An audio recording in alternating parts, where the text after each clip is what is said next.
No, dobro jutro in dober dan. Zdaj lahko vidite, da naš dom objemajo čudoviti gozdovi in mi v tej krizni situaciji vsak dan skoristimo za dolg družinski pohod in občudujemo Božje stvarstvo. Po zadnji nosečnosti nas je zajela nepričakovana bolezen, moja bolezen, in hvala Bogu je stvar zdaj stabilna in se tudi zahvaljujeva vsem za molitve.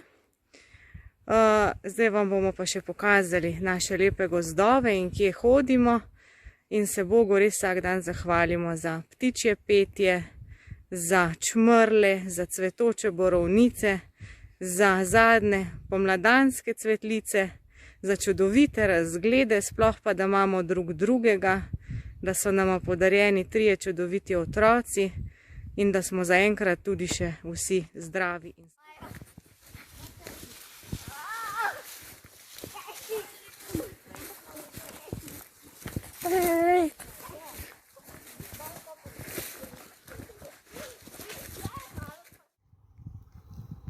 Pri nas se je ritem tudi precej spremenil, šolamo se na domu, vrtičkarju dajemo naloge, najmlajša nam prinaša nova veselja in vsak večer namesto dnevnika, ki jo je očitno zelo tudi vznemirjal, se rajši priklopimo na prenos svete maše.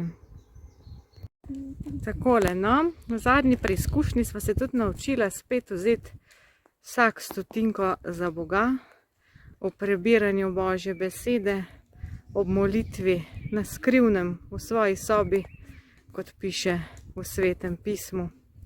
Prej sva na to mogoče malo pozabila, ni bilo časa, ni bilo moči, preizkušnja pa nas je naučila, da vedno ostane le Bog. Čas za otroke najlažje najdemo takole v naravi, ko nama prosto pripovedujejo tudi v svojih doživetjih, občutjih in tu se res razvijajo najlepše pa tudi najglobje debate v dnevu.